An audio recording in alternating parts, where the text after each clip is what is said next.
San Diego to order. Victoria, can you please the roll? Absolutely. One more, just 1 minute, please.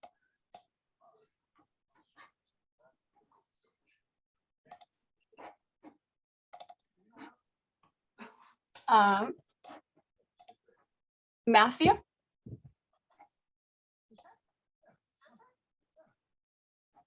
Matthew is absent. I can text. Anthony? Present. Carolyn? Present. Jen? Jen called me earlier saying she wasn't going to be available. David? Here. Tara? Here. Anna? Here. Peter? Oh, I think he's going to hop on a little late because he's in another meeting right now. Aida? Here. And Larry? Present. And Eddie Price. Here. How about me? Oh, Gary, I'm so sorry. I am Gary's also here. present. Thank you. And I didn't receive an agenda or a proposed agenda. Is there one available? Yes, it is on our website, but I can drop a link if there's a chat option. I actually can't find it on the website because I always open it up so I can type the items for notes, but can't find it. In Victoria, we disabled the comments section just for Brown Act purposes.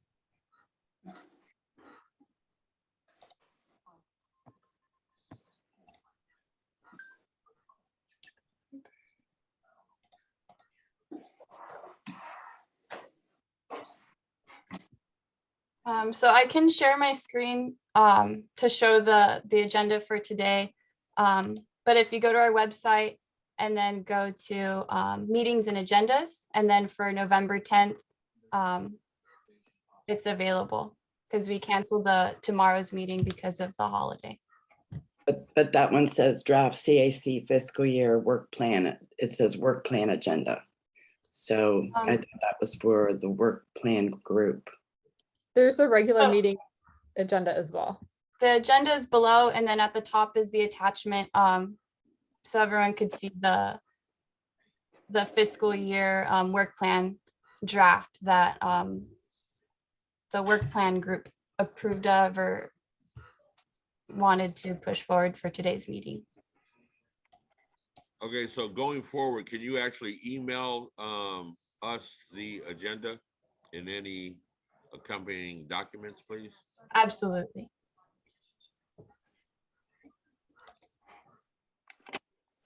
Because I actually have no clue what we're supposed to be talking about.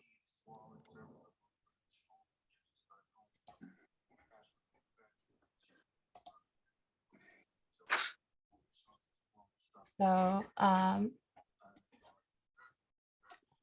we don't have any public comments for not agenda items. We did a roll call. Does anyone want to, looking at the agenda that is on the website, does anyone want to withdraw any items or reorder the agenda in any way? Did we do roll call? Yes. Yes. Oh, Peter, you are here. I am.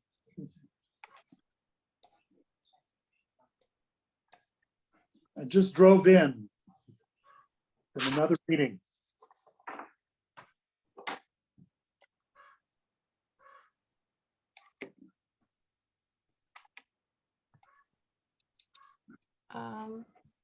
Chair Price, are you able to see the screen?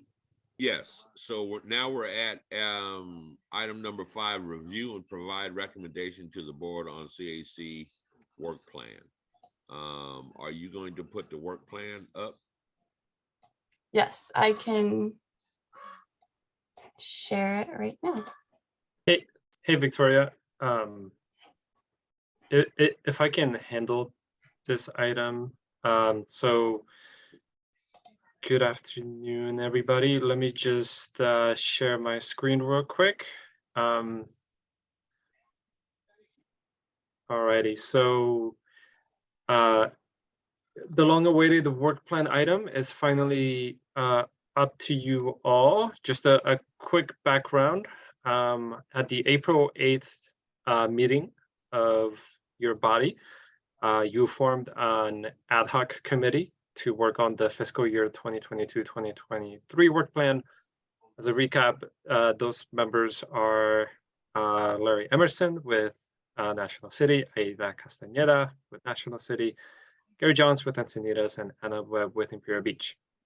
Since April, we had several months where the committee met with staff to discuss potential updates to the previous fiscal year work plan.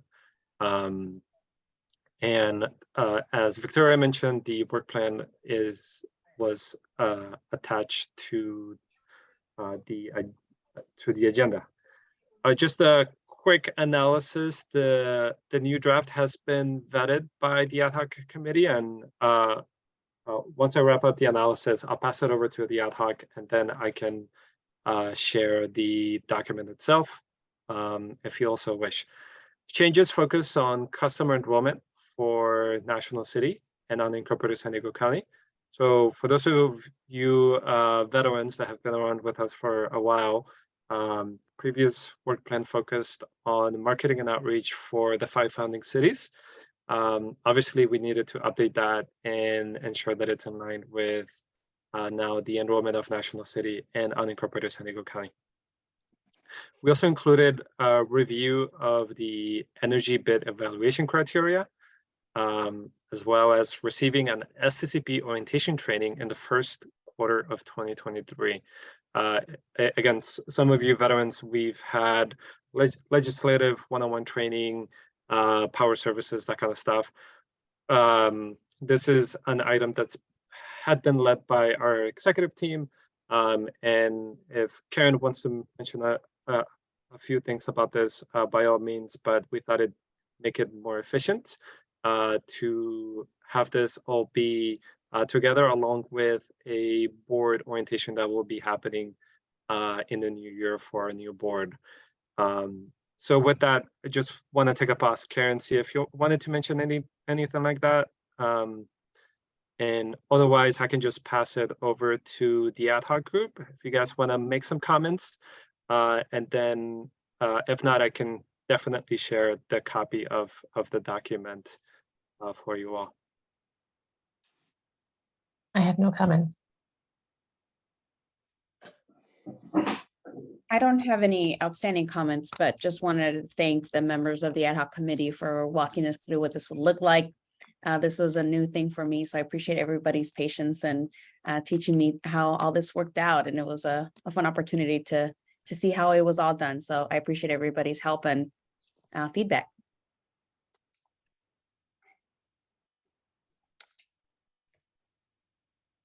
Who else was on the committee? Just Gary Johns, I was. You have something to say to I wasn't going to say anything unless it was desired that I at least say I think we did a thorough job. Okay, and was it just you two, or was there anybody else? No, Larry and Anna and Aida and me. Okay. 4 of Anybody us. else from that team want to say anything? Well, I appreciate everybody's work on it as well, and working together. And what was good is I think with 4 different sets of eyes, we have a better shot of making sure it's comprehensive and forward compatible to where we're heading. So yeah, it was great. Agreed. So it's been reviewed by y'all, and I guess the provide input is not useful, and we're just going to send it to the board, whatever you guys came up with. That was a question. Chair, the whole committee today has, the intention is to have an opportunity to hear from the ad hoc members, ask questions, as well as take a look at the document if you so wish. But the recommendation for today is for the committee to vote that the board adopts it at its next meeting. And then that will kind of solidify in stone. One thing to mention is we were behind a little bit this year due to just external factors, but particularly we were looking to make this work plan better. So come the new year, this is an annual cycle. This year we created the ad hoc in April. I would probably recommend to Victoria and Jen that the ad hoc be created maybe in March to give more time for these meetings to take place and also to account for any potential delays. I think it's good just to walk through with everybody. And I have to confess, I was there at the beginning, but not at the end, so I wouldn't mind. It's good for everybody to be familiar with what's in here. Yeah, and I don't think I've ever seen it, the finished product. So if somebody could show it to us so that we could fulfill our duty to send it to the board, that would be nice. Let me pull it up. Give me 1 second. I just wanted to say that I can hardly hear Eddie. Can you turn up your speaker, Eddie? I don't know, David. Okay. I'll give it a shot.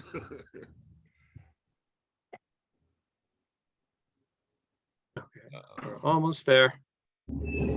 Okay. Is that better, David? Yes, much better. Okay, good. Okay. Okay, I will go down the document, but please stop me if there are any questions. I won't be able to see any hands raised, so please stop me verbally. We get started with a link to the committee purpose and scope of work. So this is one of the foundational pieces of this committee. That informs a lot of the work that you do, and that has been approved by the board. The operating guidelines would be hyperlinked here, but because this document hasn't been finalized, you don't see the hyperlink. If you recall, the guidelines were approved at the last CAC meeting.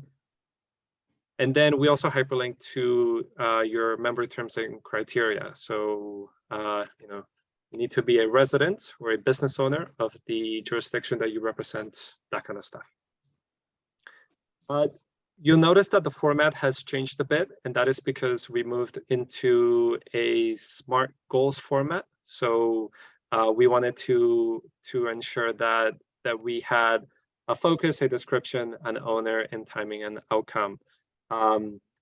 In continuing precedence with the previous year's fiscal year work plan, we kept equity overview top of the work plan, similarly as was done last year.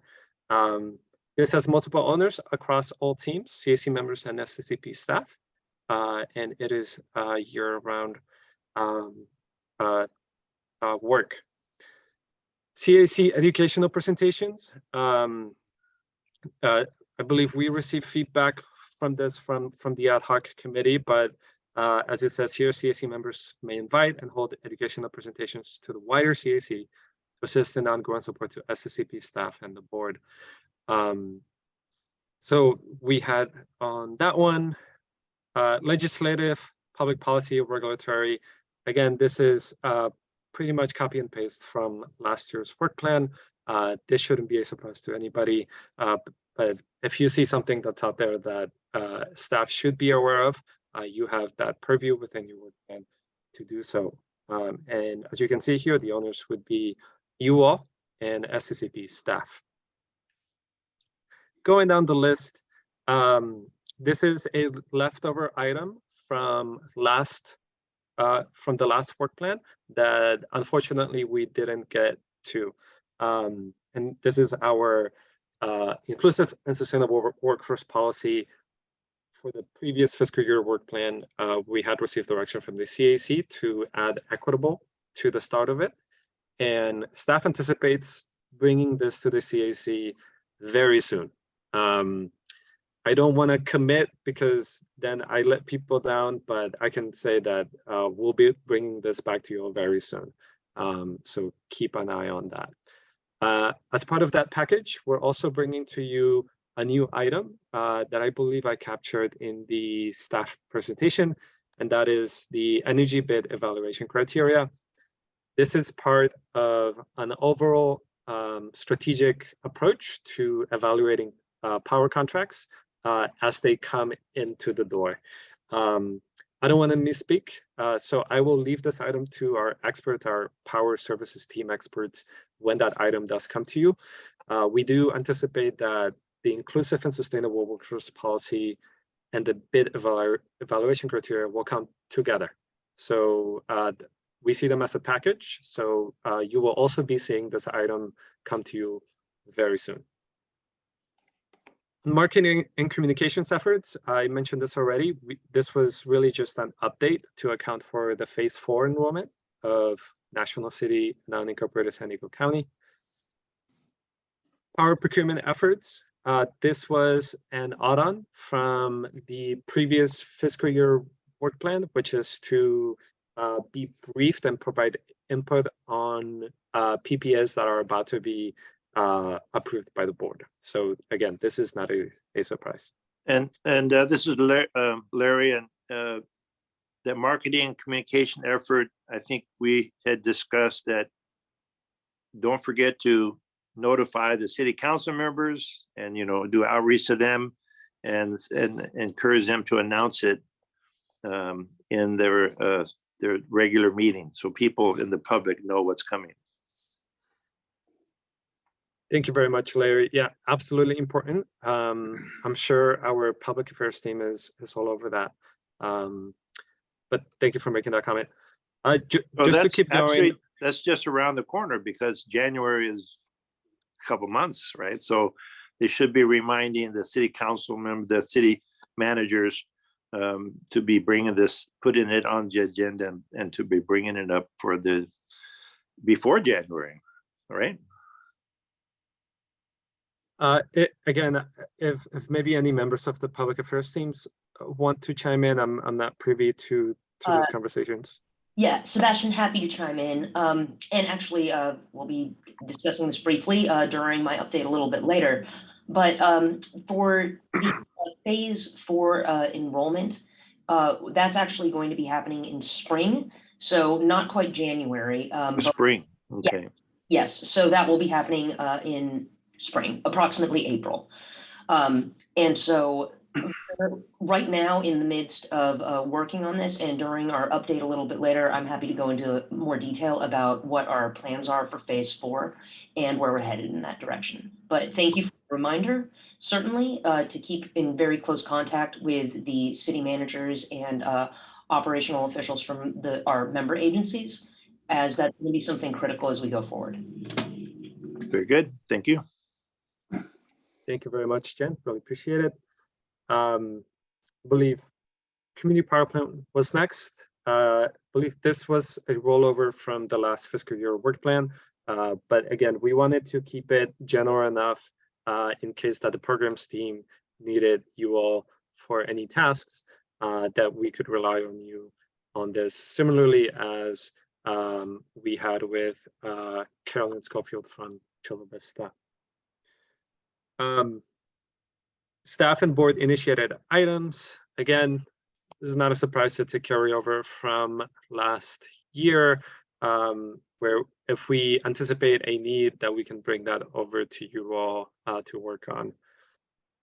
SCCP orientation training, I was mentioning this earlier, where you'll receive a joint board CAC training on SCCP operations ranging from and not limited to legislative, regulatory finance, strategic direction, etc.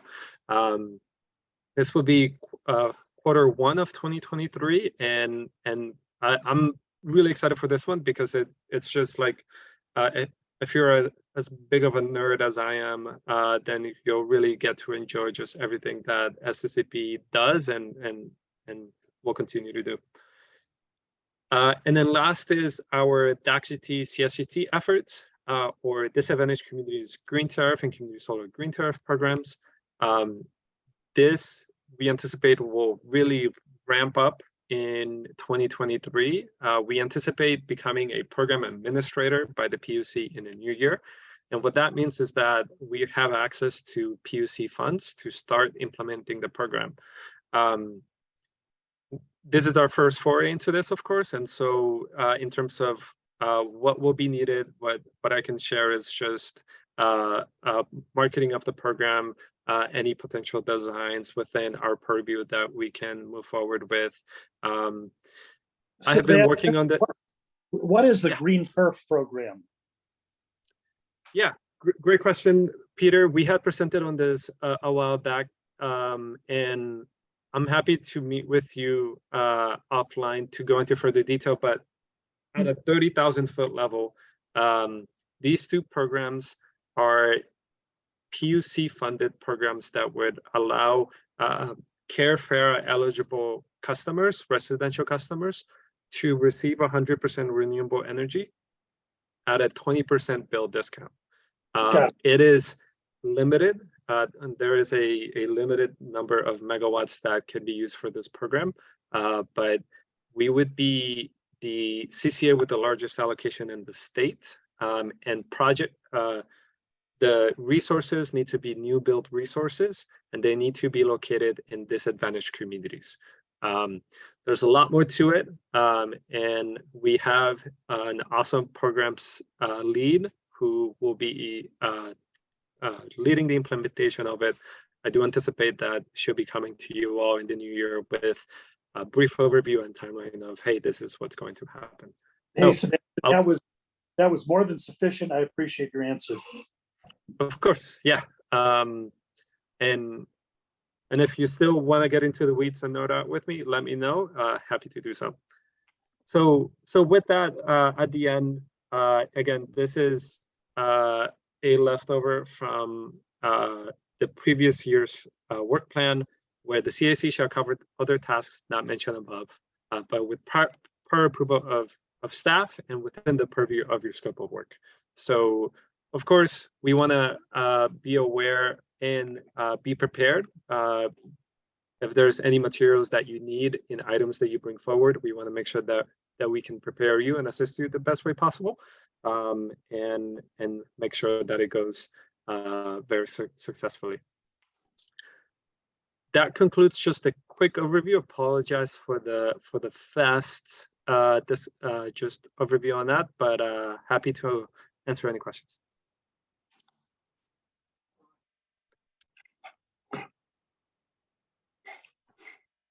I have a comment. Hello. Yeah, go ahead. Hi, great. Yeah, I was just going to comment that the SCCP orientation training has a date and a time. That will be January 20th. That's a Friday, starting at noon. It will be virtual for the public and for our CAC members. If that is not yet on your calendar, if you don't see it on your calendars yet, please do reach out to Kimberly because it should be there. And we hope everyone will attend. For those who want to dig deeper into, as Sebastian said, our organization will be going, each department director will be talking for about 15 minutes on their department. There'll be Q&A sessions, so learn about what's happening in our energy space, the legislative and regulatory, our customer service. I'll be giving a quick overview again to new board members for mission, vision, values, goals.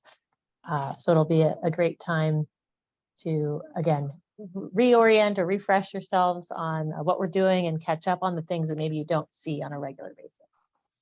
Thank you. And what day did you say it was? Eddie, it's going to be Friday, January 20th. Oh, January, okay. starting at noon. I see there's another hand up. Oh, hi, this is Carolyn. I wanted to ask if legislation and regulations were going to be discussed at that January 20th meeting. Yes.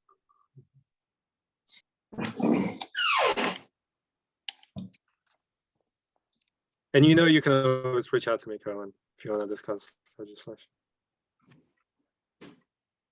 Thanks.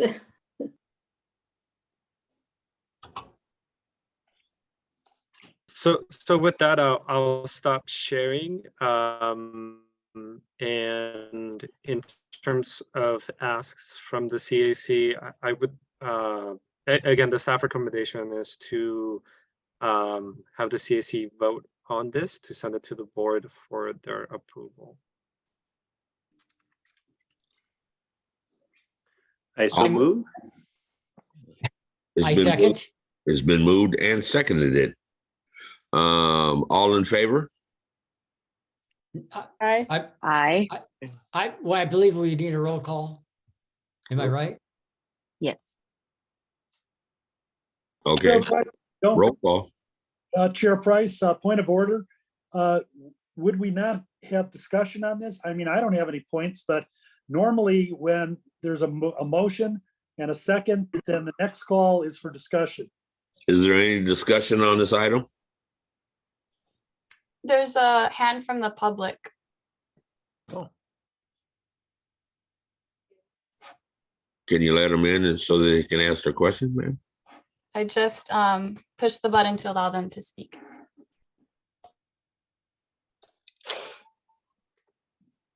Bobby, I think you have the floor. Oh, sorry, that was a mistake. You don't want the floor, Fabi? No, it's okay. Thank you, though. All righty then.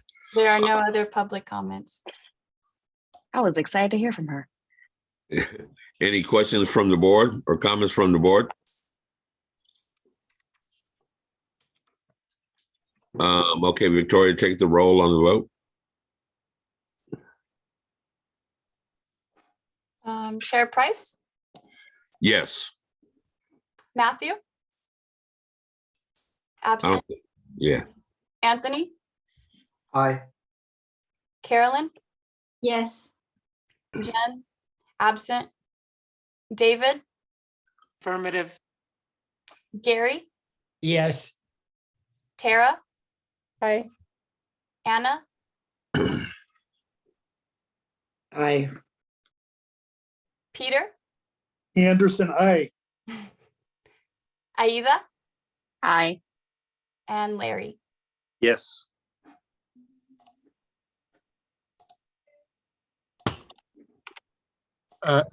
Thank you all very much. Again, if you have any questions, don't hesitate to reach out. And really appreciate it. Thank you. Thank you, Sebastian. Thank you, Sebastian. Item number 6, review and provide input on the rate development policy.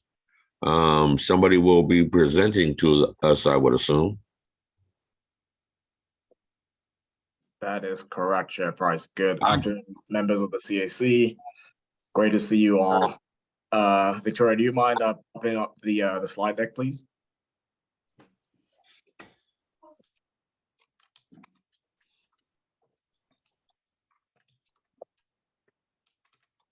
Mind going over to the next slide? You probably want to do it as a slide presentation too, so that it's easily visible, if you don't mind.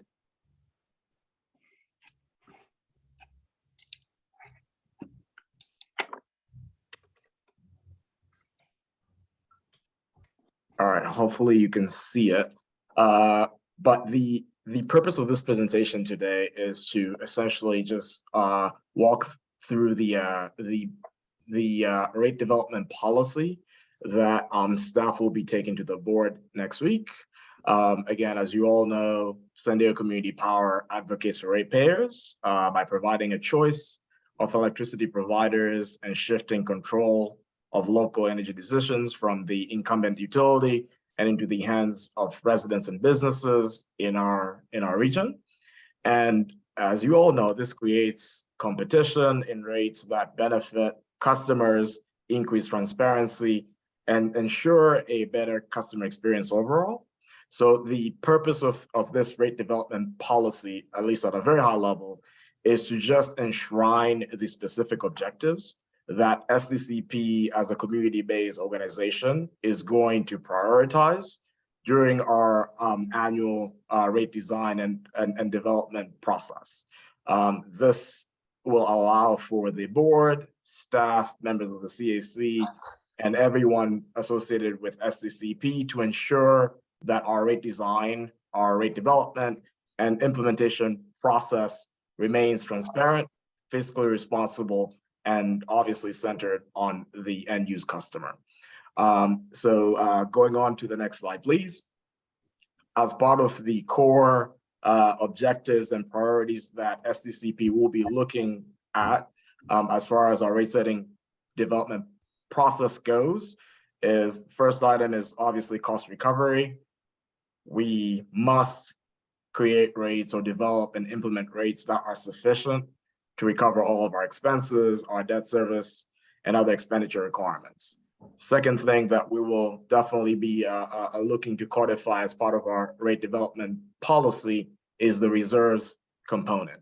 And this, as you all know, we do have a reserve policy that the board approved. And sorry, was there a comment? I don't think so. Okay. The third key objective that we will look for is rate competitiveness and customer value. Obviously, the primary core function of San Diego Community Power as an organization is to ensure that we are providing more renewable energy in our region at a competitive rate. And so we definitely feel the need to codify rate competitiveness and customer value as part of the core tenets of what we do as an organization in our rate setting process. We also want to ensure rate stability for the most part. We hear a whole lot from customers that they prefer to have stability in the rate landscape, meaning not too many rate changes, month over month or quarter over quarter. And so we feel it's important for us to ensure rate stability as much as we possibly can, and obviously minimize the bill impacts to our end-use customers as a function of how we go about setting our rates. We also want to ensure equity among our customers. So as you all know, the way that we've rolled out our services have been based upon member agencies. We are looking to expand into National City and an incorporated County of San Diego in April, as my colleague Jen had articulated before. And the way that SDG&E looks at the departed load, they look at it based on they call it vintage, based on the time period that the load actually departs from bundle service. And out of that, there are stranded costs that essentially SDG&E assesses, and those are inherent or dependent on the vintage at which point that load departs. And so in order for us to ensure equity among customers, regardless of when they actually join our service, we feel the need to actually codify that as part of our rate setting and rate development policy to ensure that all customers are getting the same value, regardless of the point in time in which they join SDCP. We also want to ensure rate structures that are easily and simple and comparable to SDG&E, especially in terms of the time of use. So then customers are not getting mixed signals between the commodity piece, which we are responsible for, and the transmission and delivery pieces that SDG&E is responsible for. We also want to ensure transparency. I think this is a very key tenet of the rate setting process for SDCP. Like the incumbent investor-owned utility, that essentially goes through the CPUC rate setting process that is obviously lengthy and a little bit more opaque. For us, our rate setting process development and implementation is transparent. Where, you know, the board will review and approve rates at an open and public meeting held in accordance with the Brown Act, where folks can actually call in, our ratepayers can participate in that process. And we feel it is of utmost importance to essentially codify that as part of this policy that we'll be taking to the board next week. And then we're also, one of the objectives enshrined in this policy is the cost shifting and the avoidance of it. We want to, as much as possible, ensure that we will do what we can and what we must do to avoid, to the best of our ability, cost shifting between customer classes, customer joining our service at various points in time, et cetera. And then last but not least, we would like to explore perhaps at some point a cost of service model for rate design. And again, you know, this will ensure that we are realizing that that goal of creating equity among our customers. Going over to the next. Oh, Lucas, before you go, can you give some example of cost shifting that you were talking about? Sure. So the cost shifting element could be depending on when customers join our service, right? The cost could be socialized in such a way that one specific customer grouping bears the brunt of the overall cost. And so what we're trying to say here is it is our objective to minimize that as much as we can in our rate setting process.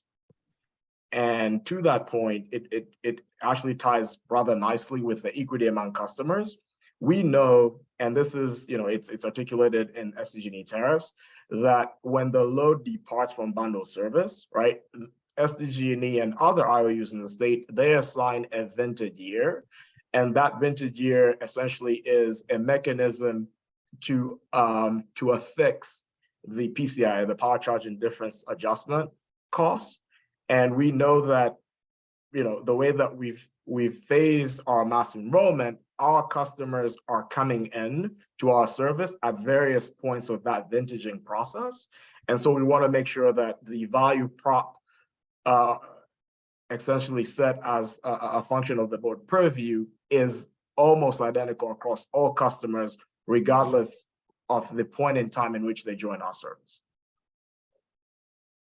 Well, I'm hearing what you're saying, but do you have I'm looking for like a concrete example where it could be shifted. I don't understand where the shifting comes from. The shifting can occur in a variety of ways. You could have essentially a specific customer grouping, right? Where because of either the function of their time of use and their load distribution, that they are getting the benefit, whereas another grouping isn't at that exact precise time allocation. And so part of the rate setting process for us is to minimize those instances and making sure that no one customer grouping or class, regardless of the time of joining SDCP service, is being exposed to more costs than other customer grouping. But residential and business are separate in this case. Correct. So you could have, even within the business customer things, right? You have various customer classes. So you have a small commercial class, you have agricultural class, you've got the large, medium, industrial class, and all of those form that wide umbrella of non-residential, but there are costs associated with serving each one of those customer classes within that broader umbrella. And the cost of serving that customer class, right? You want to make sure that it's equitable across everybody. You don't want large commercial industrial customers subsidizing small commercial, or vice versa, or residential customers subsidizing non-residential customers. And we feel it's important for us to ensure that community benefit across all of our customer classes, and also ensure equity among all, regardless of the time frame that they join our service. Does that answer your question, Larry? I'm more than glad to schedule. I guess I have a better grasp. When I first read this, I was thinking the solar customers versus non-solar customers, that cost shifting, Yeah, so people talk about sometimes. you're absolutely right. The cost shifting element is it's not binary, right? It is. There's so many ways cost shifting can occur. It can also occur, to your point, between energy metering customers and non-energy metering customers. It could also occur across different customer classes. It could also occur from non-res and res.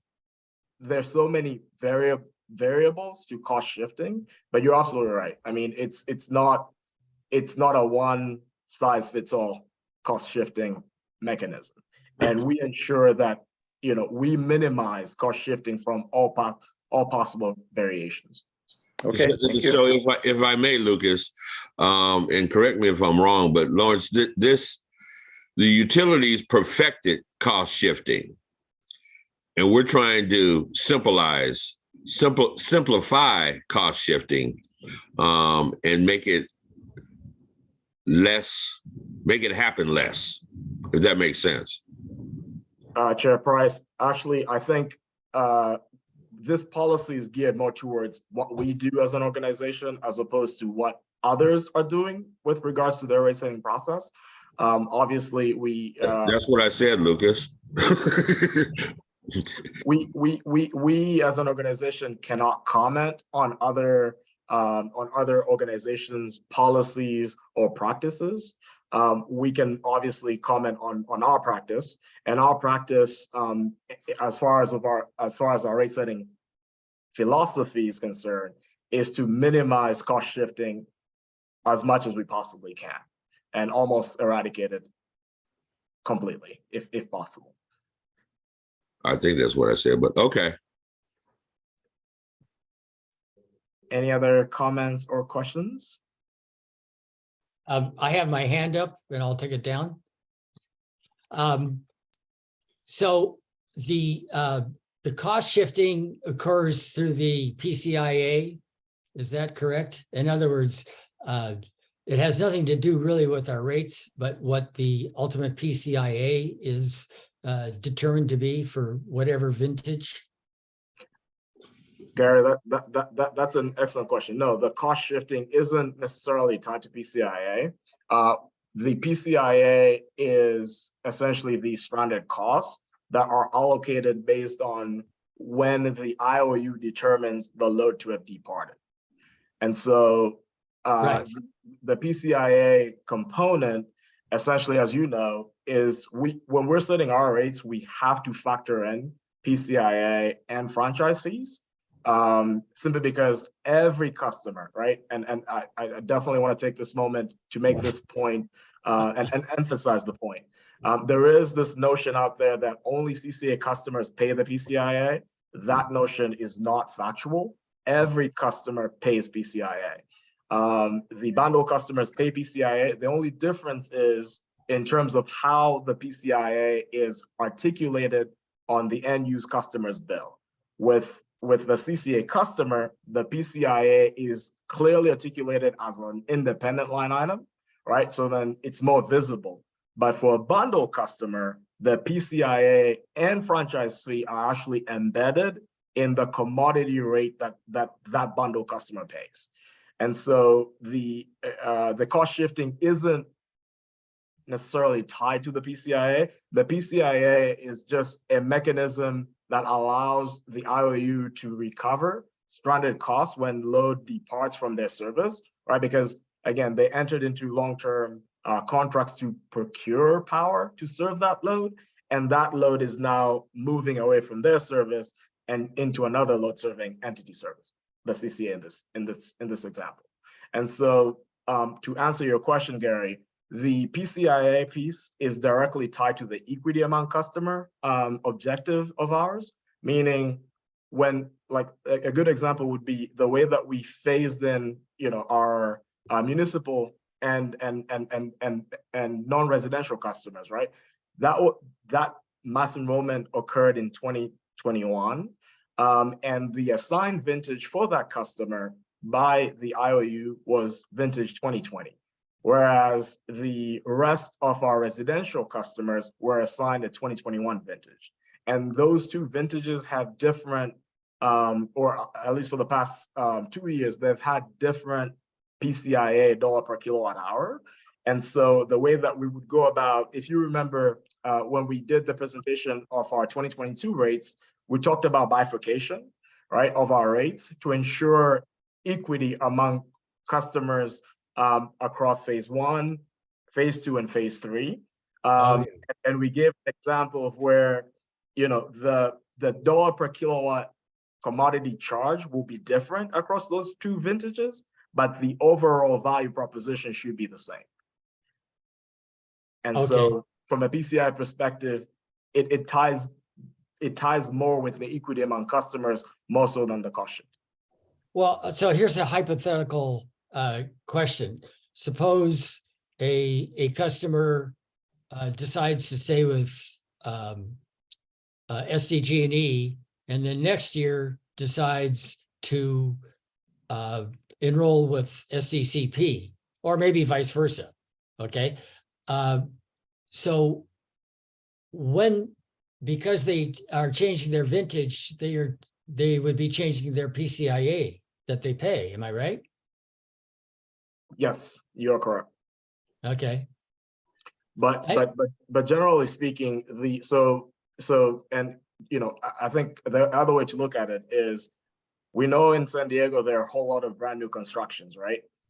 And these new constructions, the PCIA associated with them isn't going to be it usually is tied to when that community moved over to CCA service. But you're right. If a customer was to opt out and go back to bundle service, then come back in, theoretically speaking, they would change the PCIA year that they're assigned to as a function of that exercise of them choosing one service over the other and vice versa. I have one other question. You briefly mentioned the cost of service element here, and I'm not sure I totally got that one. And if you could just maybe do a minor elaboration of that. Certainly. So the cost of service rate setting model essentially looks at all customer broken down by the various classes, if you will, and you look at the cost that it takes to serve those classes. And the customer that essentially, let's say, is the cost of service or the cost to purchase the supplies to serve them is higher, gets charged higher.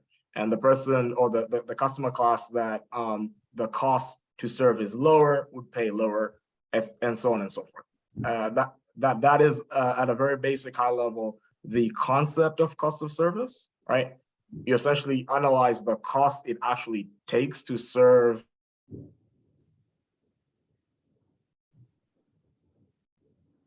and then you allocate or you set rates to essentially follow the cost and recover the cost it actually takes to serve that customer class down to its bare bones. Okay, well, thank you very much. Lucas, do you want to continue your presentation and do questions after? Certainly.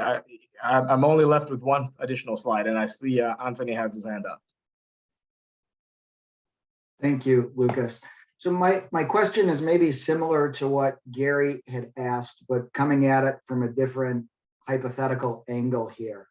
I could foresee the possibility that one rate class, like residential of some segment, may not actually want complete equity in avoidance of cost shifting. They may prefer that some of their costs get shifted out of their rate to create that differential and save money every month and like that to be allocated to any other segment.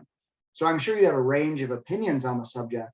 And I was going to ask, can you explain what the process was to determine and settle on broad equity among customers and avoidance of cost shifting? Was there any polling of different community groups? Is there any analysis? Have you looked at trade-offs where maybe if we did shift some cost from one segment to another, there might be a larger overall benefit to a community or to SDCP?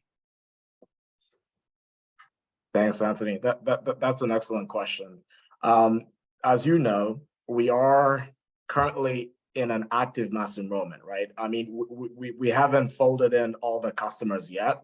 And so the fact that we are enrolling close to 8,000 customers on net energy metering every single month and have been doing that since June of this year, and we will continue to do that until January of 2023, take a little bit of a pause of about 2 months before doing the same process again for National City and unincorporated County of San Diego, and then prolonging that mass enrollment for customers on net energy metering on a monthly cadence until March of 2023. It's a little bit difficult to actually do a cost of service, right? Where your customer portfolio is changing day after day, month after month. Typically, and we've done our due diligence and have inquired with the rest of our peers, CCAs in the state, and from other rate setting experts. And the recommendation there is cost of service usually works best when you get to steady state. And so we will definitely do that analysis once we get to steady state. Right now, the cost of service will not be truly reflective of the cost it actually takes to serve, because again, as we're constantly enrolling customers and customers are exercising their right to either opt out, opt up, etc., it becomes a little bit difficult to fine tune and essentially gauge the true cost of serving a specific customer class. If you're okay with it, we will definitely take the recommendation, and we will come back once we get to steady state and review that with members of this body. That sounds great. And my point would just be to be cautious about enshrining policy objectives that may limit your flexibility later, and that could have unintended consequences on your programs, or your enrollments and rates. I would like to see SDCP have as much flexibility as you can to change things going into the future. Absolutely. Thank you, Anthony. And yes, I mean, a policy is a framework, and we can always go back and revise and amend as more data becomes available going forward. I definitely appreciate that recommendation and comment. All right, moving over to the final slide, if I may. So in here, this is just a 2022-2023 rate development timeline at a high level. We've tried to condense just the key milestones across the months from January through February of next year. And the top line essentially captures the action or the milestones from San Diego Community Power's perspective. And then the bottom line essentially tracks the exact same thing, but from the SDG&E perspective. And so, I think we're in November, and we are previewing the rate development policy that we will take to the board next week. Shortly next week, actually, we are expecting for SDG&E to file their November updates with regards to the 2023 era. And that will give us a good enough picture of how PCIA is going to look like for the upcoming year. And that will officially set the wheels in motion for a rate setting or rate development cycle. And we will preview the rate landscape with members of the CAC and the board in December, with the idea to actually take proposed rates. And we will come back to the CAC with those proposed rates in January, as well as take them to the board for their review, deliberation, and approval to be effective no later than February 15th. And that actually wraps up my presentation for this item. Just want to take a moment to thank all of you for awesome questions and the dialogue. We will definitely take the recommendations And yes, I mean, we will be calling on the CAC as we go through the rate setting cycle for 2023 and subsequent years. Thank you all very much. Thank you, Lucas. Are there any questions from the public about this presentation? We didn't receive any written public comments for this item. Okay, thank you. Any questions or concerns from the committee?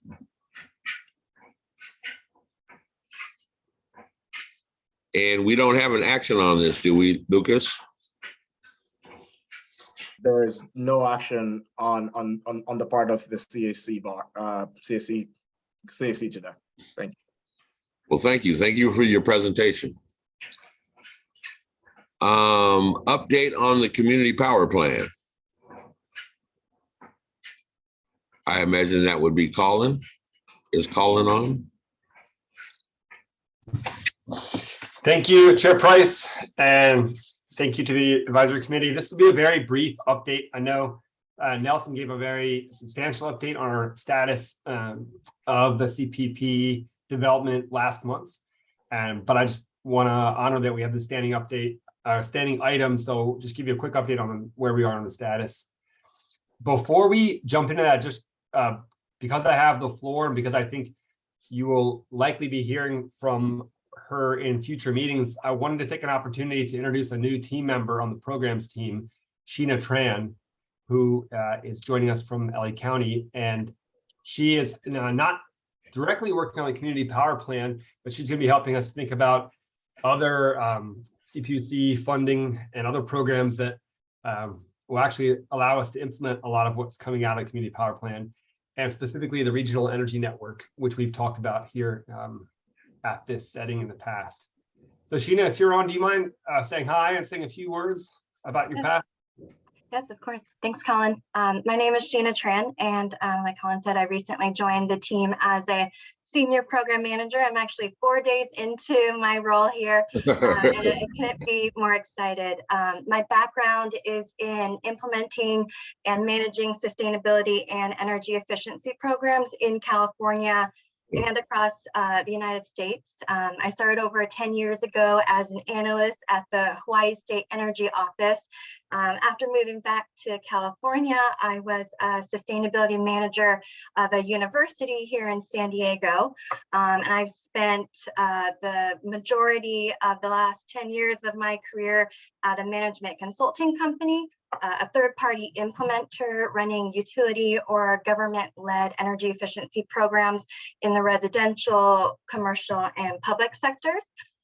In my most recent role, as Colin mentioned, I came from Los Angeles County, where I was a program manager responsible for residential and workforce education and training programs for SoCalRen, which, as you know, is an energy efficiency portfolio of programs offered in 12 counties throughout the state of California. That's just short background. Again, I'm happy to be here. I feel very fortunate to be here, and I look forward to working with you and the team to bring programs to San Diego that serve our community as well. Thank you. Well, Sheena, this is Eddie Price. I'm the chair of the Community Advisory Committee. On behalf of the committee, as well as the public, I'd like to say Jiminy Crickets. Thank you very much. Yeah, thank you. Yeah, absolutely. And we will do a deeper dive on Regional Energy Network. We'll ask Sheena to come back and talk about what a REN is and what it does with this group. I know we've talked about it at the high level, really just thinking laser focused about getting dollars and bringing it into serve our customers, but there's a lot more to say about what a REN is, and Sheena is here to help us with that. So, and can I just have a question? So she must be really keen on all the legislation from the Inflation Reduction Act and all the energy efficiency things that are included in that. Sheena, is that fall in line? Yes, okay. That's the line. I've been following that very closely. Okay, very good. Thank you. Yeah, lots of funding is available, and we're working hard to do that. But before we can implement programs where we have our strategic plan that you all have been helping us. So thanks again to Carolyn and Matt, who are the representatives of the CAC, who are part of the project team, along with our consultants and the SDCP staff, of course. Just to give a quick update on where we are, like I mentioned, we'll keep it brief today. You can go to the next slide, please. So we're here in the process that you've seen this before. Our survey actually it closed a few weeks ago. So I still have that bubble around there because we are still analyzing the survey results. We don't have anything to share as of yet, but we will be coming back to this advisory committee. Our goal is in December, as well as to the board. And additionally, going back to the community-based organizations that we partnered with on some of the initial engagement to share the findings back, not only of the survey, but of the complete community needs assessment, of which the survey was a key part. So I can talk a little bit, you can go to the next slide. I can talk a little bit about the survey. We have roughly 3,000 cleaned and verified responses from our customer territory. And one thing I will say is that, or a couple things rather, it's a very robust response relative to other public engagement efforts that we're familiar with. We're still working to kind of look at other public surveys, but needless to say, we've heard from a lot of our customers, and it's really a testament to Victoria and Jen and Rachel and many others who you've heard here talk about public engagement, and as well as the programs team. So we spent a lot of time really going out to meet the community where they were to get their feedback and to do it through a survey. So we actually have some quantitative data that we can point to. But I don't want to misrepresent this. It's definitely not a statistically significant survey. We've got hundreds of thousands of customers, and we have 3,000 responses here. But I did want to just touch on very briefly, and we'll get more into this in December, that we really did do our best to make sure that the people who were responding to the survey were as reflective as possible as our customer base. And we feel really comfortable that, like I said, it's not a statistically significant survey, but it is a reflective, the responses are very reflective of our customer base. And so what I mean by that is we didn't just look at where people live, but we also looked at a number of different variables, the kind of standard variables that you would think about in the survey. So race and ethnicity, age, income, but then very specifically thinking about program design, we also asked all of our survey respondents about their housing type, whether they live in a single family, a multifamily, or manufactured home, as well as their housing status, so whether they're a renter or owner. And we know those two variables can really play a big role in the residents' ability to adopt clean energy technologies and participate in the clean energy economy and all the benefits that come along with it. So we're hoping to be able to, like I said, in December will probably just be an initial review, but we have access to this data so that we can really look holistically at how renters are thinking versus how multifamily residents are thinking, and kind of slice the data in a number of ways. So we're excited about that, and we can move to the next slide, Victoria. So we'll be presenting that again in December. We'll have that data available.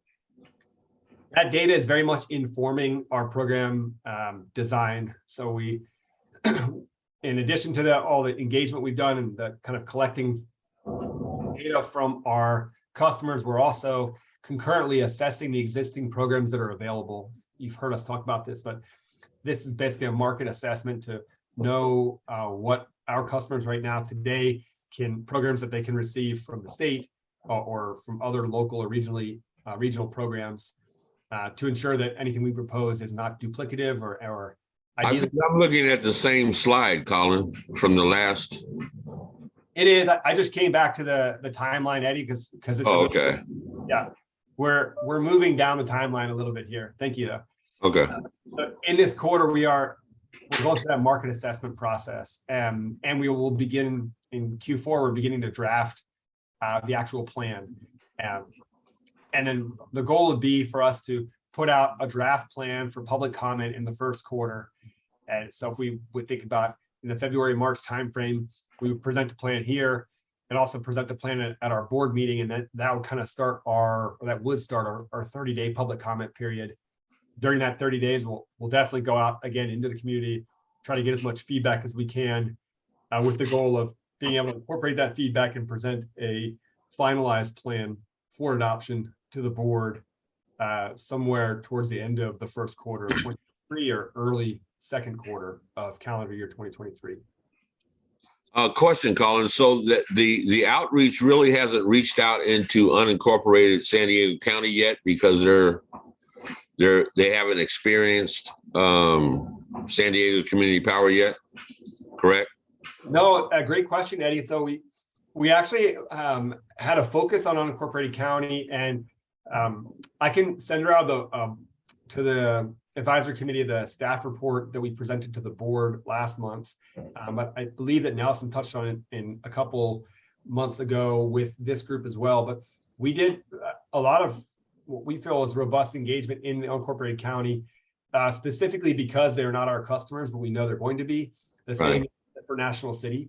So one of the ways we promoted the survey was through a mailer that went out, and through SDCP specific and a kind of marketing and engagement piece is that residents in the county and in National City we're not able to receive because they're not currently our customers. So that's a long way of saying we definitely didn't ignore National City and unincorporated county. I believe we did roughly 10 or 12 events in unincorporated county where we were going to libraries and food distribution events to talk about the community power plan, but we are also introducing ourselves. So it definitely was a different type of engagement. Also, the unincorporated county clearly just geographically is a very different part of our territory than the more urban areas. So we did get responses, and we did get feedback from the unincorporated county and from National City, but we clearly have a lot more work to do there once they do become our customers and they're understanding the context with which we're engaging with them. So more to come. If you went out there, did you have any interaction with any of the tribes out there? No, we weren't. Didn't have any interactions with the tribes. We were primarily, our engagement was done through the San Diego County with a partnership with the San Diego County Library Department. Okay. So then we're at libraries, and then also with Feeding America, they had a series of food distribution events where we partnered with them. So nothing on tribal lands. Happy to take any other questions if there are, Chair Price. Well, you're not done. I just kind of butted in, so I'm sorry. I see Peter Anderson has his hand raised. Peter, you're muted. This was a voluntary, Colin, this was a voluntary availability sample as opposed to some kind of random sample. People just that wanted to volunteer to complete the survey? Yes. Okay, and do you think therefore it either attracted individuals that were very pro San Diego Community Power or very anti San Diego Community Power? Just what's your initial impression of that? Yeah, I don't think we have any impressions on people's pro versus anti feelings about us as an organization. Anytime you have a survey, there's there is a selection bias about people who are choosing to spend their time completing them. I think we did our best to combat that by, like I mentioned, going to meet people where they were. Sure. As an example, in Chula Vista, in National City, we went to parks where there was T-ball going on Saturday mornings, and we went out and talked to folks while they were sitting watching their children's games. And so trying to identify areas where we may not, we could get survey responses from the respondents who weren't just really eager to share their opinions on climate change with us. So we wanted to get more of a, like I said, a more reflective response rate. So I can't comment on anti versus pro because I don't think that wasn't the intent of the survey. Right. So what do you think motivated people to take the time to respond to this? What's your sense there? Yeah, I think that'd be a lot of speculation. I think it probably runs the gamut of there's some people in the community who are really encouraged about and want to give their opinions to public agencies about the climate crisis, and others have heard about us as an organization and they wanted to. This is their first opportunity to really give us their opinions. So we heard a lot about lowering bills. We heard a lot about providing programs for electrification and in some of our, like speaking of motivations, we work with community-based organizations, and we really look to them to tell us how can we get the most information from your community specifically. And so they used a variety of different ways. Some of them provided gift cards, some of them provided food, some of them paired the events with existing events. We went to a great celebration at Mujeres Brewing, and it was a Mexican independence celebration. And so I think depending on where we were, we got different motivations. The important thing is that we got a huge response rate relative to what a typical public agency would get when they go out and ask for someone's opinion, which is Thanks, Colin. I appreciate your answers. Sure. Vice Chair Aida? Thank you. That was really good, Colin. It was really nice to understand kind of the practice that went into gathering the surveys. I know it was really difficult in National City. I don't know if you had any preliminary data that you could share with us with how that turnout was in National City, and are we confronting any sort of deficits with those responses? And if anything that needs to be done thereafter to make sure that we retain as much participation as possible. Yeah, well, I don't want to quote any numbers right now because it's not final, but the unincorporated county and National City were underrepresented when you think about the percentage of the population versus responses. And sure, I think that has a lot to do with the fact that what I had mentioned before is many of our future customers in those territories just simply don't know who we are, and they're less inclined to engage with us. Okay. Well, I look forward to working with you all on building on better practices that are going to empower our community to be more active and engaged.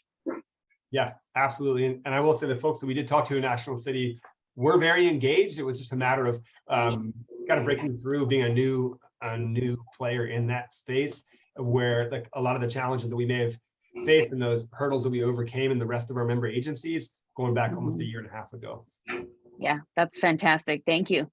Sure thing. That's the end of my presentation, Victoria. Thank you so much. There are no public written comments, and I don't see any other hands raised. Okay, well, thank you, Colin. I really appreciate, the outreach that you've done, going above and beyond what normally happens. I really appreciate that. Yeah, big effort for the whole team there. So kudos to the whole programs team and the engagement team at SDCP. Thank you. Thank you. Item number 9, standing item, discussion of potential agenda items for Board of Directors meetings. So we're also going to have an update on public relations and back office operations. Oh, number 7. Okay. I skipped. Apologies. No, you're okay. So Jen, I think you're doing the PR.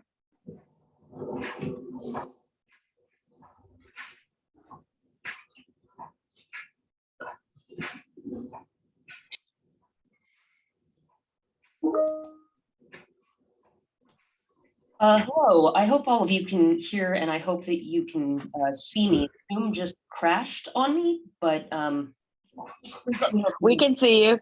Yeah, you're good. Great, because I can absolutely not see any of you, nor can I see the PowerPoint, but I've got my notes and I know what my slides are. So Victoria, we're just gonna go for it right now. So you're just gonna cruise. You're gonna cruise. Yeah, do your thing, Jen. Do your thing. Here. It has been a busy month for us here on the public affairs front, and certainly on the outreach front, as you just heard from Colin. Get right into it. As we previously mentioned, we're in the middle of planning for phase 4 enrollment. And so we're working very closely with Civilian, the same consultant that aided us in our efforts to enroll our current customers and who we work with on a regular basis for marketing and communications efforts. We plan to enroll our new customers in April and are currently in the midst of finalizing the calendar as well as the necessary materials for that enrollment process. In order to have a successful rollout to the unincorporated areas in National City, we're using the data and feedback that we've received over the past year to adjust some of our messaging in those notices with the aim of better catching the attention of our customers and creating a deeper level of understanding about the new service that's coming their way. Moving forward, over the past month, we've begun negotiations with some of our key partners, such as the Padres, Loyal, and Wave soccer teams in advance of their 2023 seasons. As we've been chatting with them over the past month, they've started compiling all of the information to talk about the impressions that we've received through working with them. And it comes into the hundreds of thousands of impressions across the three teams. We've seen those as a good value for those partnerships, and we're seeking to leverage them even further in the coming year. In particular, we're seeking opportunities to partner with the teams on a variety of community events and really getting out there into the various service areas with these partners who we know bring a certain level of excitement whenever they visit any of our local communities and our local neighborhoods. We're in the process of finalizing those negotiations, and we're extremely excited about what's to come. We look forward to being able to share more with all of you when we conclude those negotiations, and certainly make sure that each of you has the opportunity to be involved once we get those events calendared and ready to go. And additionally on the public relations front, one of the things that we've just begun doing is we held our first of a series of meet and greets with some local reporters, starting with the Union Tribune last week. These conversations are designed to help local media have a better understanding of what San Diego Community Power does as an organization, as well as provide clarity about how we work as a CCA, since a CCA concept is relatively new in our area. They're intended to be educational, not necessarily have stories come that are created out of them, but certainly there to inform future reporting. We'll be continuing those with the other major outlets throughout our region over the course of the next couple months, since these happen to slow down for them. And we always have those strong relationships with our local media, in part to ensure that our community is getting the most accurate information they can from the outlets that serve them. Next slide, please. At least I'm hoping there's a next slide. Hopefully community outreach is up there. We've continued to have a record-breaking streak of being out in the community through October in terms of pure number of events.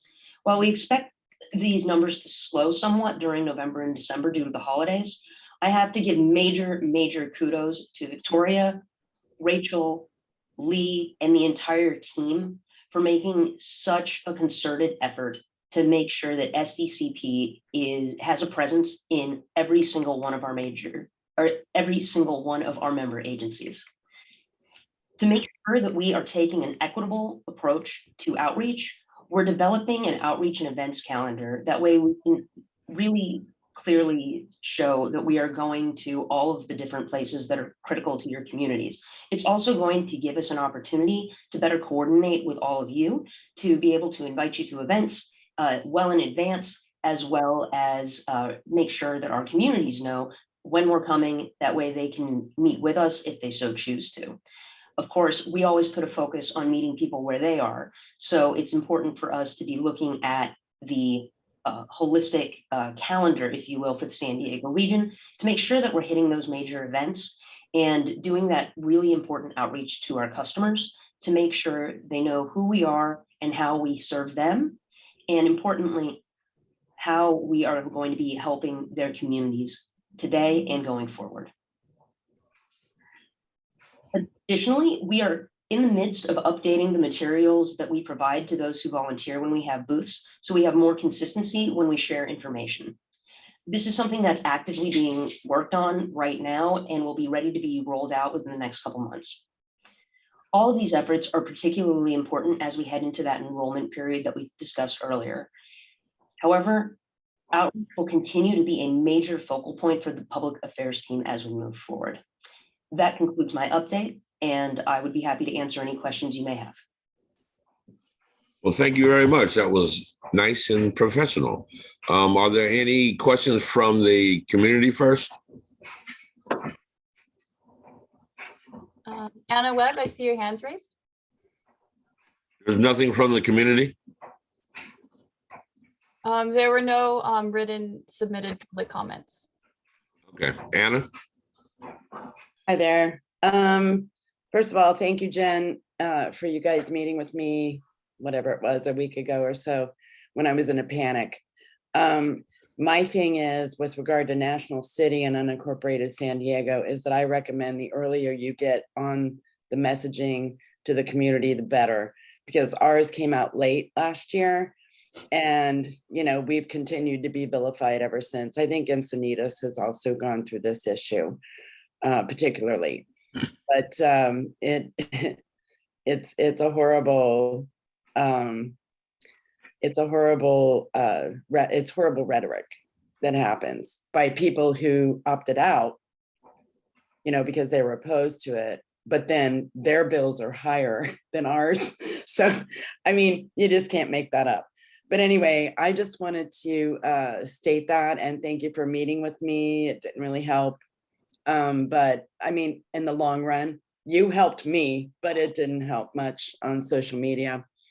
And I know Chula Vista has gotten their share of nasty next door comments. Social media is primarily social media. So I was just going to say, you know, it's really important to get out earlier than later on the community messaging and how that happens. I know you can do it in the mail. I swear people don't read anything anymore. People don't read. They want to just watch a short video, or, you know, like just, you know, the new commercials out, or like the paint commercial, you know, love it, like it, buy it, you know, paint it. I'm like, well, I guess that's all people can get now. But anyway, just my 2 cents thrown in the ring. Thank you very much for that feedback, Anna. And that's something that we are taking into account actively, given the feedback that we received over the past year, especially after the first rollout to residential customers occurred. So thank you for making sure that that's on our radar. And like I said, we're working on that calendar actively for various touch points, not just through mailers, but through earned media, as well as social media and community events too. Thank you. Larry? Yes, so you, Jen, you mentioned April. Is that, okay, residential and business, or is there a different time period for the businesses, commercial? And Yeah. then I have a separate question. They're doing all of the different customer types at the same time. Same time. Okay, and then I just happened this morning to go to the National City Chamber of Commerce meeting. They have quarterly meetings, a breakfast meeting, and sometimes they have different people do a presentation. In National City, they had a representative from the Mile of Cars come and talk about what's going on with the car industry. And everybody can mingle and mix. That might be a good venue to come out, and if you talk to them ahead of time, see if they're interested in having a presentation from San Diego Community Power. Thank you for that recommendation. And that noted, we are actively looking for groups like different chambers and things like that who we can do some outreach toward. And we always are open and welcome to any recommendations or suggestions that you all have. You're out in the communities. You certainly know the different groups that you think would be beneficial for us to reach out to. Well, we may have some of those same groups on our list. It never hurts to have those reminders. So thank you for that, Larry. So, and yeah, I can, if you hook up with me later, I can introduce you to the chair over there, Brian Clapper, and some of the staff. So thank you. We'll probably be looking into that as we get into the new year. Okay. Thank you both. I don't see any other hands up. So now we can move to item number 9. Now we're gonna move to the back office operations. Oh, Lord. That's part of the same item. So this Thanks. is Lucas. Thank you, Victoria, and thank you, Chair Price. I only have one slide, I promise. So again, just want to, I think this is a good segue from what Jen presented. All things considered, our participation rates are still very, very, very good. you can clearly see that we're over 96% of all the customers eligible for our service that actually are participating in our service. Obviously, our existence is all about offering choice, and customers can exercise that choice, and we welcome for them to exercise the choice. The number one reason as far as why folks are opting out is still dislike being automatically enrolled. And again, I mean, I think back to what Jen was saying, we will create messaging, especially as it pertains to our phase 4 efforts in National City and an incorporated County of San Diego, that essentially explains the reason for automatic enrollment, right? I mean, it's obviously state law, and hopefully customers can see the value of staying opted in and participating in our service going forward. But I just definitely wanted to take the moment to thank all of you for a job well done. I know that, yes, there are folks that are perhaps not too happy, and there is misinformation out there, but we see a lot of what you're doing as far as responding and essentially setting the record straight. And again, that shows in our participation statistics being where they are. So thank you all very much. And that was it for the back office presentation. So as I promised, only one slide deck. Thanks. Thank you. Oh, we can go to item number 9 now, Victoria. Thank you. I'm so happy. Discussion of potential agenda items for board of directors meetings.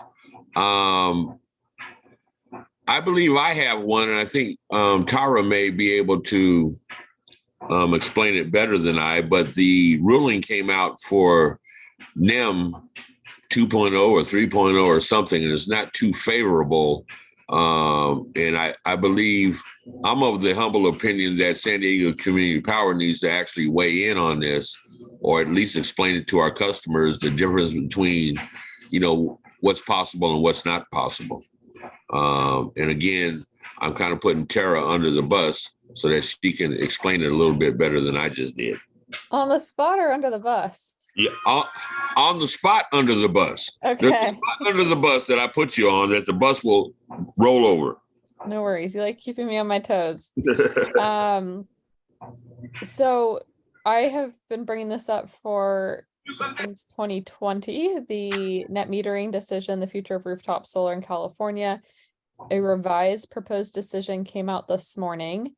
And as expected, it's not looking as good to go solar, especially for communities of concern, which is very disappointing.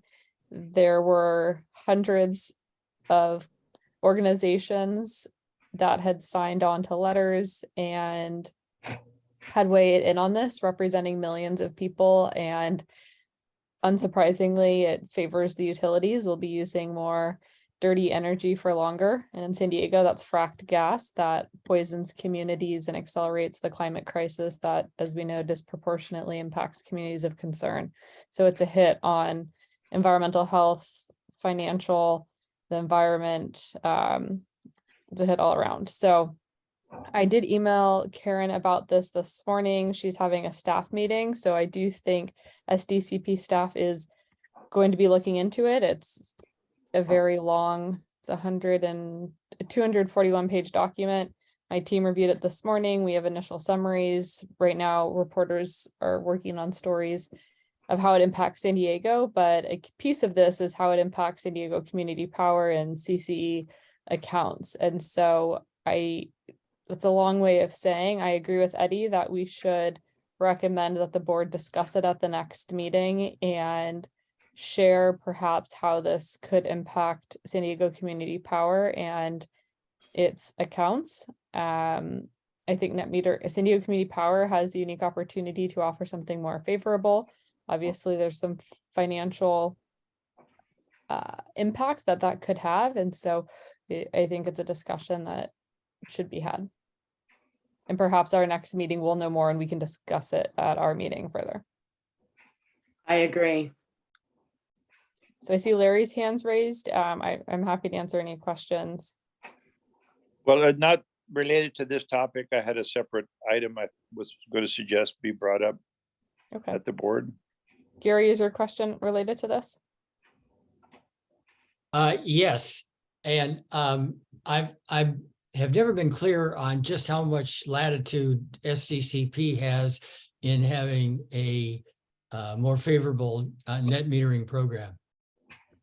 It's my understanding, and staff can confirm or deny, that the CCEs can set their own rates. Typically and historically, they're mirroring the IOU rates with minor savings. I think it's probably much easier to do that on the billing side. The initial proposals had a lot of fixed fees on the utility side that SDCP and the CCEs wouldn't be able to bypass. At a glance, it seems like some of those have been changed, and so perhaps it won't be as bad as we initially anticipated for CCE customers. But again, it just came out a couple of hours ago. There was a media call from the CPUC at 1. The California Solar and Storage Association pushed back their policy call. That's 11:30 to 4 today. So everyone's running analyses and trying to figure out what this means. Some of it's so complicated. I don't think current software for doing proposals can't even model what's being proposed to truly know the impacts.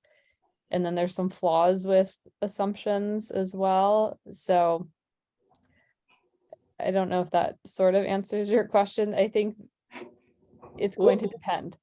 Yeah, I think it was what you said at the first part, that it's like the built-in fees of various kinds that we have no control over. It depends on where they are. If it's transmission distribution or if it's the rate, it depends. Yeah. Thank you. Any more questions or concerns about this topic that we're discussing now? Oh, Carolyn? Yeah, I just had a comment that once San Diego Community Power analyzes this and has a position on it, I would hope that we would get a really good briefing on it so that we would be able to support what's best for us, really specifically in our communities. And that's it. Thanks. Karen? Hi, I think I'm off mute. I would just say that, we have staff reviewing the proposed decision right now. So I expect that we will submit comments as we have in the past. And probably what we can do, I think, to reflect what Carolyn was saying, is present at the next CAC meeting on the decision. Okay. That would be Our board meeting is next week, and we're already putting the agenda out tomorrow.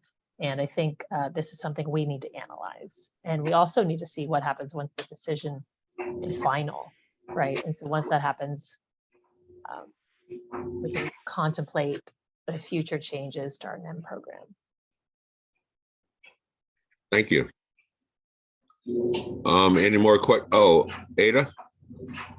Yes, thank you. Tara, that was incredible to listen. I was not privy to a lot of these things that were happening in the background. If you could send us any information on how we can be of service, or a rundown or a brief summary, executive summary of what's actually happening, we can maybe digest it. Yes, the Center for Biological Diversity came out with a good news release this morning, and I can ask Victoria to send it out to everyone. And then after today, I'll have more resources available to share. But I'm Rob Nikolowski and of the UT and Mackenzie with Voice of San Diego. I know they're both working on stories right now, and I'm assuming Eric Anderson with KBPS will as well. But yes, happy to share information now and then as it comes out. Yes, please have Victoria. Please have Victoria share the CBD letter. Be very interesting. Thank you. Tara, did you say the Center for Biological Diversity? Yes. I did. I'm gonna have to Google that, because that ain't making sense in my brain. They're an organization I work with a great deal. Okay, They sound fascinating. they sound interesting, that's for sure. Are we done with this? Karen, your hand is still up. Do you have something you'd like to add? I do not. I have lowered it. Okay, Lawrence?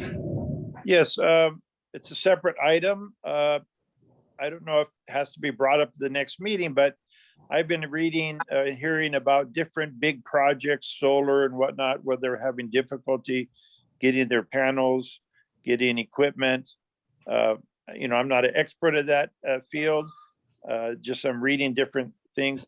I've always thought that geothermal, and I know we have geothermal in Imperial County, but as a state, and not just individual San Diego Community Power, but as a state and the other CCAs, I think they should be pushing for more incentives or to help assist moving geothermal forward.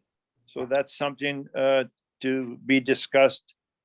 Is our solar panel projects in getting delayed, and our other things should be considered to try to make up for those. That's my general comment. Karen, I don't know if you have any thought on that.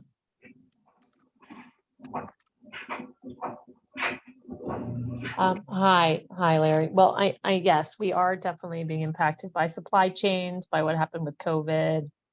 There'll probably be some discussion on that in the December board meeting.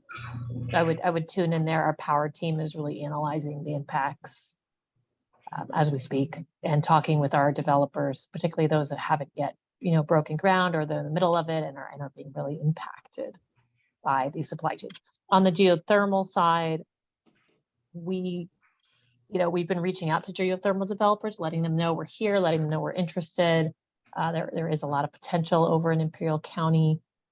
We have, various RFOs that we send out every few months, and we've just sent out one now that we're actually getting results back to enter into more longer-term PPAs with renewable power companies.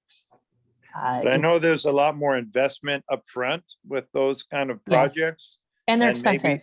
Maybe the state and I don't know if the IRA considered that geothermal significantly, but maybe as a state we could also think of ways to incentivize or support that. That's my thought. I agree. Yes, that would be great. But we're certainly supportive of entering into PPAs with geothermal providers if they can, if it results in something that's reasonable for our ratepayers. So we always have to balance that. That makes sense. Any other committee members have something to add?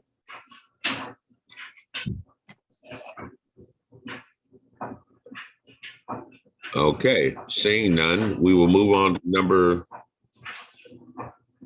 the regular meeting agenda, committee member announcements. Do any of the committee members have any announcements? Lawrence? Yes, I think this is some exciting news. I can't remember if I brought this up before, but if I were to ask you which is more polluting, 1 hour of a leaf blower, gasoline powered leaf blower, or driving 1,000 miles in a modern sedan, which would it be? And I can't see my camera. Can you see this diagram? A little bit. Can you just tell us the answer? Yeah, nobody has a guess? The leaf blower. The leaf blower, Yes, of course. So, Gas they power. mix oil and gas, and those, if you ever walk behind them, very, very polluting. The exciting news is it started just this Monday. There is a 70% voucher program for those small mama and papa landscapers that come to your neighborhood. And if they want, again, I can't see what you see as I'm speaking. My image is not showing up for some reason. I see Anna, but I can't see my screen, but San Diego Sequel, which stand, okay, now I can see. San Diego Sequel is this, Yeah, we can see it. stands for San Diegans for Sustainable, Equitable, Quiet Equipment and Landscaping. And if you go to their website, there's a sd-sequel.org, and you go down on the main page, there's a link on the right side for the list of vendors that the landscapers can go to, and they get 70% a voucher for the equipment. They can get a spare battery, they can get an extra charger, and they only have to pay 30%. It's going to help them transition from noisy and polluting gas power equipment to clean electric vehicles. Also, there's some plans in the work for future events where there'll be more demonstrations and education for these equipment. But right now, it's a first come, first serve. And so that LA or other areas don't just suck up all the funds, please spread the word. And if you need any more information, actually, I'm going to send a package of documents to Victoria, if you can pass it out to everybody, and including the list of the current list of 17 company vendors that will do the voucher program and sell the equipment. So please share that with your neighborhood people when you see their landscapers out there making noise and polluting, that there's an option, an alternative. And I think that'll help everybody. Thank you. Victoria, Yeah, thank you for that. What came to mind for me is the cities, the municipalities that are members of San Diego Community Power, and having some of the cities and municipalities switch to this first. Anna Webb. Yes. Hi, thank you. So I got an email from Victoria yesterday. Thank you, Victoria. I guess we're having a table here at the Boys and Girls Club on Monday from 3 to 5. And I'm excited to come. And I think it's in conjunction with the Chula team. I'll finally get to meet Carolyn and, Carolyn in person. And yeah, so my question is, how are you promoting this? Who's going to attend and what is this for? So the nonprofit is called La Chula Crew. It's not specifically the CAC members located in Chula Vista, but they are a nonprofit. They promote their events on their website and on their social media. And they have reoccurring events specifically at that Boys and Girls Club twice a month, but they also have events in National City, Chula Vista, and the city of San Diego. But we can also promote it on our socials as well. And then I can send it to all the CAC members if any of you are interested in participating in the food distribution and the outreach that we're going to be doing that day. Is it possible for you to share with me the contacts from the Chula Crew so I could coordinate with them on how they're promoting? Yes. That'd be great. Appreciate it. Thank you. Of course. Thank you so much. Also, I was just thinking, would it be possible for San Diego Community Power to put the opportunity that Larry just mentioned somewhere on our website for like environmental reasons or clean the air or clear the air or something like that? Do we have a page like that on our website? I believe there's a page on the website for programs and resources. Right. I would defer to Rachel, who manages the website, but she's not here. So maybe Jen would have a better understanding on that. Yeah, I mean, San Diego Community Power would have to vet the opportunity first to see, make sure it's up and up. But I think, those types of opportunities would look real nice on our website. Eddie, just in response to it, one of the things that's on our long to-do list with our team is revamping the website. That way we have more of a place to put opportunities like that as we have the opportunity to vet them, not to mention having a more public events calendar for folks to find out where we're at. So more to come on that, but certainly appreciate the suggestion there. And as of right now, there's not a great place for it, but this is something that we are actively working on, and you'll be seeing more of these improvements coming over the next several months. Okay. would not recommend using clear the air phrase. That was Sempro's campaign to kill community choice energy in San Diego.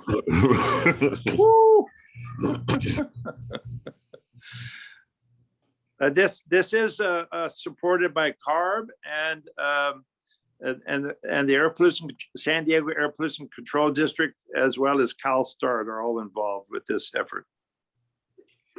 And Jen, whenever, I don't know if you have a vetting process now, but when you do have one, please let us know so that we're aware of it and know how to get information onto the website, please. Will do. Thank you. Thank you. Peter, I see your hand up. Couple of quick comments. Sierra Club has been working on getting leaf blowers off the streets for the last 15 years. And they joined Sequel, this group that has really done some fabulous things with it. And the good news is this is a state of California program. So there's no vetting necessary. This is a state of California program that we've advocated, passed by the legislature, CARB, and the Air Pollution Control District. And they've provided an initial sum of money to get these leaf blowers off the streets and using our good San Diego community power rather than this massive amount of pollution that produces hundreds of times more greenhouse gas than a car or a truck. So I would urge us with all due haste to post this somewhere on our website. Thank you. And without any further ado, are there any other questions or comments from committee members or members of the public? Well, I think I can safely say good night. And the meeting is adjourned.